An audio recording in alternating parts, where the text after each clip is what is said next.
Salam multimedia. Mari kita lanjutkan pembahasan yang tadi sempat tertunda. Contoh yang berikutnya, ini mirip-mirip ya semuanya, tetapi yang jelas di sini jauh lebih baik itu karena coba yang sebelah kanan, satu langkah diberikan tipsnya.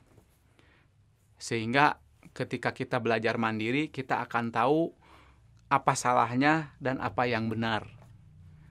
Gitu ya, dan kalau kita menyerah, dia akan memberikan jawabannya, tetapi nilai kita akan berkurang untuk soal ini. Nah, ini sebuah sistem yang baik ya, dan kita bisa temukan misalkan untuk matematika di numbas.org itu, saya kira sebuah sistem pembelajaran yang sangat baik terkait dengan guidance principle ini.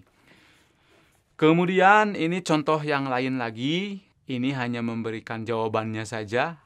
Nah, ini tidak memberikan value yang banyak ya kepada para pembelajar kita. Minimal harus diberikan pembahasannya. Tetapi kalau yang ini sudah diberikan langkah-langkah pembahasannya dan juga diberikan filosofisnya, ideologisnya, prinsip dasarnya, sehingga pembelajar bisa belajar lebih dalam. Contoh berikutnya lagi mirip ya, ini semuanya ya. Dan ini contoh yang sangat baik, memberikan tips penyelesaian. Ada highlight dan lain-lain sehingga lebih menarik. Nah, satu hal yang sering dipakai adalah di dalam game.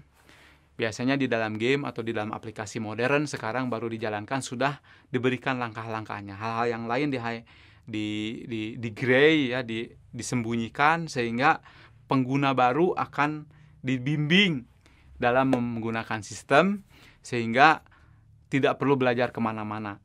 Langsung pada saat pertama kali ada guidance-nya, ada cara-caranya dalam melakukan bagaimana menggunakan sistem dengan sebaik-baiknya. Ini contoh yang lain, ini terkait dengan langkah-langkah dan analitik. Jadi langkahnya sudah kelihatan, akan berapa langkah. Itu guidance principle yang diterapkan dalam sebuah sistem pembelajaran. Nah, kita simpulkan kiat ke-13 ini bimbing pembelajar dengan berbagai cara yang sudah kita bahas tadi, dan dampaknya setelah diukur secara ilmiah, dampak terukur sekitar 0,65. Ada beberapa hasil ya di sekitar angka ini.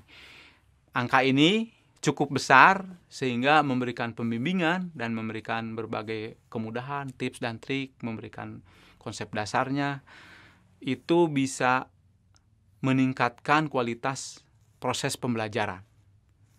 Jadi, alangkah baiknya kita memaksimalkan berbagai aspek supaya pembelajar lebih senang, pembelajar lebih cepat, lebih efektif, lebih efisien, dan lebih fokus dalam belajar di dalam platform ajar kita. Demikian, kita akan sambung di segmen yang lain. Tetap semangat!